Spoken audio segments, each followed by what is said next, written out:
Friends, we can all see that many white bloggers have millions of followers.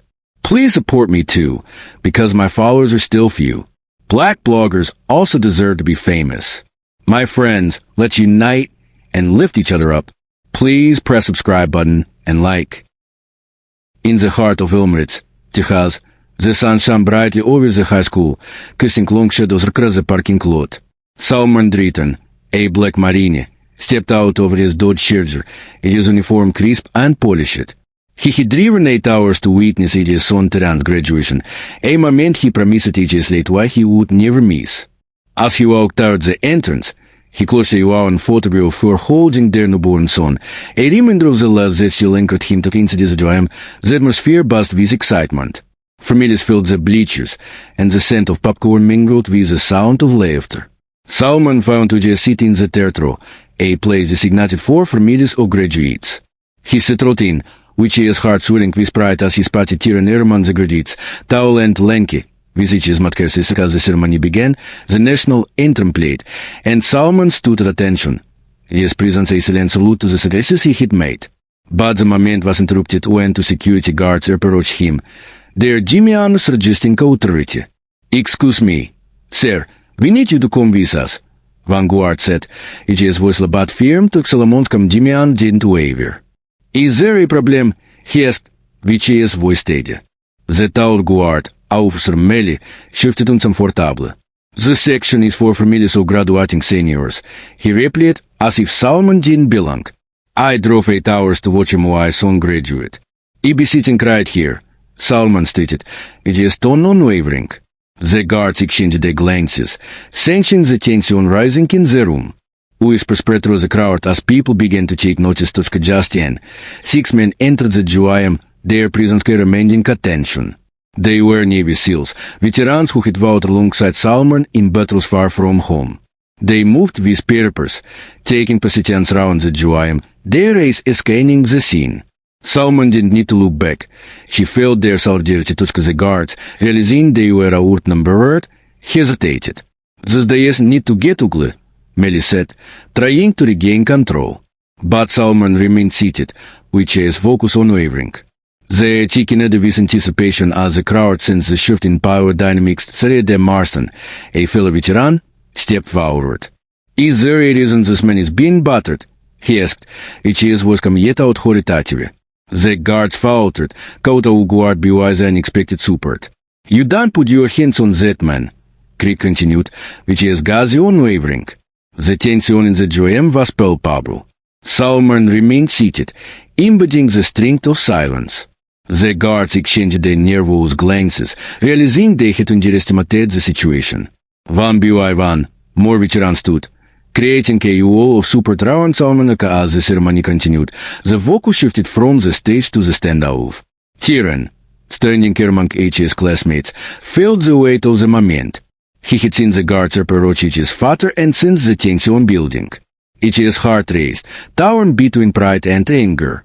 He had grown up hearing stories of his father's bravery, but witnessing it firsthand was different to finale. Terran's name was called. Their pillows erupted, but it was different this time. The 6 SEALs raised their hands in salute, a gesture of respect that resonated throughout the Juayam. Tiran walked across the stage, his chin held high, knowing that his father's strength was with him because he received his diploma. He locked eyes with Salman, who made his gazi with a proud smile. In that moment, Tiran understood the true meaning of honor and loyalty. Their pillows grew louder, echoing the respect for both father and son to the ceremony. As students celebrated, Salman and Tiran met outside. "You okay?"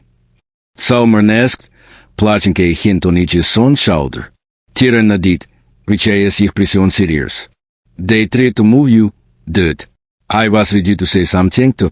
Salman smiled so swiftly. "And that's why you didn't. You handled it like a man toy." Tiran looked at the group of veterans nearby, curiosity in each face. "Who were they?"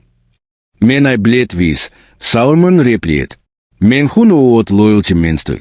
Tiran nodded slowly, absorbing the weight of his father's words as they walked to the car. Salman reflected on the day. "Life will hint you chances to react with anger," he said. "But sometimes silence cuts deeper. The generative sticks longer.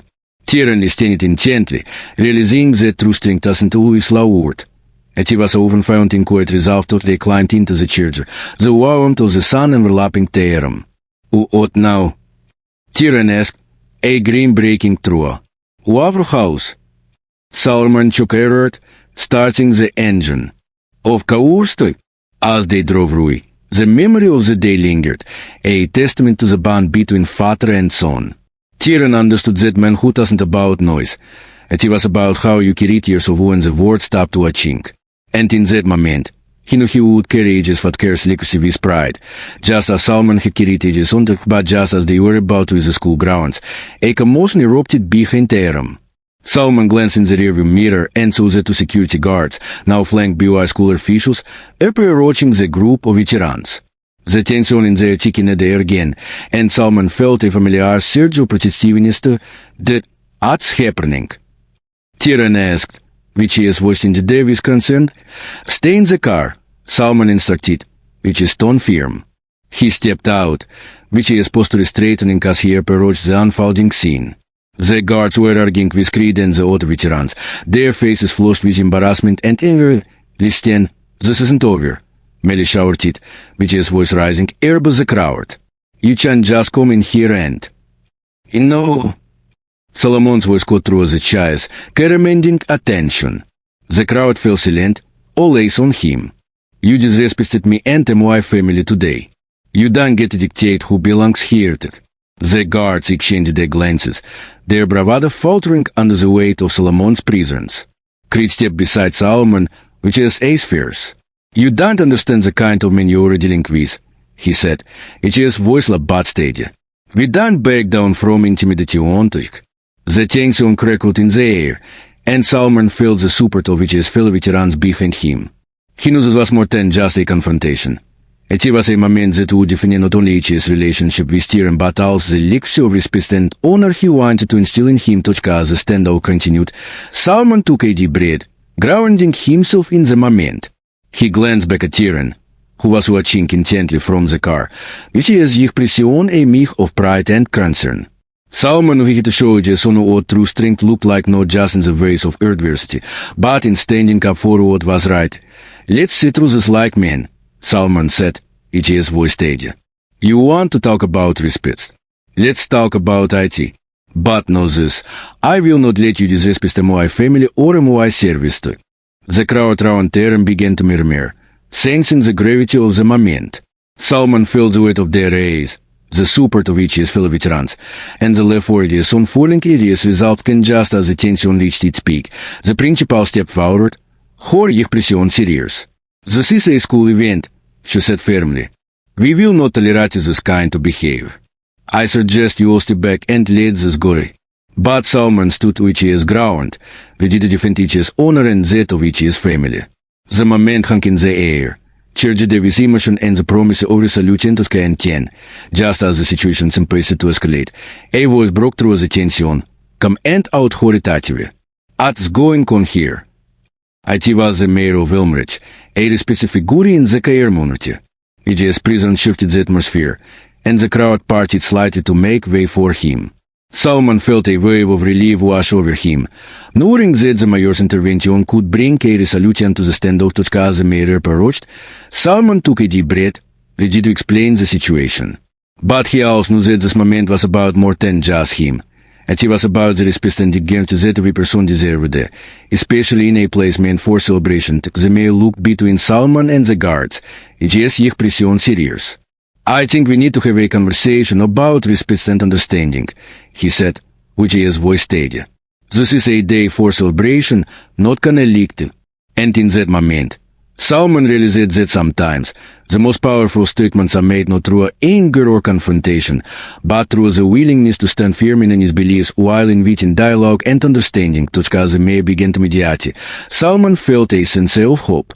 He glanced back at Tyrann, who was watching with white eyes, and he knew that this was a lesson that would resonate far beyond this day. The joy once filled with tension, now buzzed with the promise of resolution. Solomon stood tall, ready to embrace whatever came next, knowing that he was not alone.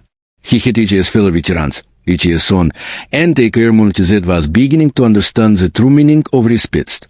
And as the sun began to set over Ilmrich, kissing a warm glow over the scene, Salman felt a sense of peace wash over him. This was a moment that would be remembered, not just for the conflict, but for the strength of character displayed in the voice of adversity to about just as the conversation began to unfold. The scene shifted, and Salman knew that the real test of strength was yet to come. Do you want to know the fate of the heroes? Please post part 2. Subscribe to the channel and continue watching. Your opinion and support are important to me. Leave it in the comments. Thank you.